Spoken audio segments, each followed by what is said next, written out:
എന്ന് തന്നെയാണ് 0 to 1 kilometre എന്ന് പറഞ്ഞ് കൊടുക്കാൻ പാടില്ല, 0-ൽ നിർത്തണം. അതിന്റെ കാര്യം കൂടെ ഞാൻ പറയാം. നേരത്തെ സംസാരിച്ച ബഹുമാനപ്പെട്ട MLA സംസാരിച്ചപ്പോൾ MLA പറഞ്ഞു ഒരു സ്ഥലത്ത് പശ്ചിമഘട്ടമാണ്.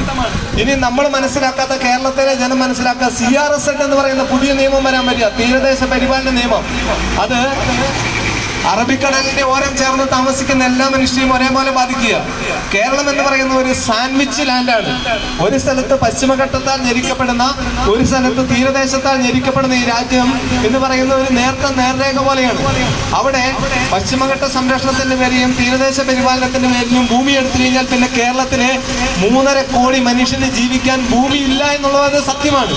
അത് നമ്മൾ തിരിച്ചറിഞ്ഞു കഴിഞ്ഞാൽ, അത് മനസ്സിലാക്കുമ്പോൾ, അതിനെക്കുറിച്ച് പഠിക്കുമ്പോൾ നമ്മുടെ ഭരണകർത്താക്കൾക്ക് മനസ്സിലാകും ഇനിയും ഒരുപാട് ആളുകൾക്ക് MLA-മാരാകാനൊന്നും പറ്റില്ല, ഇനി ഒരുപാട് ആളുകൾക്ക് മന്ത്രിമാരാകാനൊന്നും പറ്റില്ല.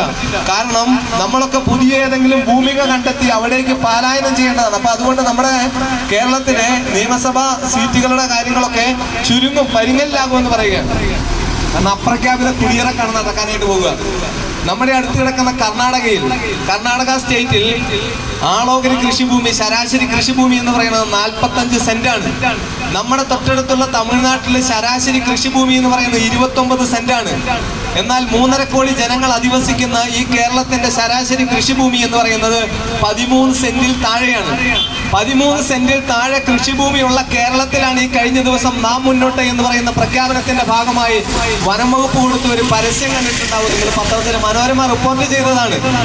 50,000 ഹെക്ടർ ഏകവളത്തോട്ടങ്ങൾ വനങ്ങളാക്കി മാറ്റപ്പെടാനായിട്ട് പോകുന്നുവെന്ന്. ഇന്ത്യ മഹാരാജ്യത്ത് അതിവേഗത്തിൽ ഫോറസ്റ്റ് വളരുന്ന 3ാമത്തെ സംസ്ഥാനം എന്ന് പറയുന്ന 3ാമത്തെ സ്ഥാനം നമ്മുടെ കേരളത്തിനാണ്. ഇവിടെ ഫോറസ്റ്റ് വളരുന്ന പതക്കം, ഫോറസ്റ്റ് വളർത്തുന്നതിന്റെ മേന്മ എന്ന് പറയുന്നത് കർഷകനെ സംബന്ധിച്ചിടത്തോളം അവന്റെ മരണമണിയാണ് എന്ന് കൂടി നമ്മൾ തിരിച്ചറിയണം.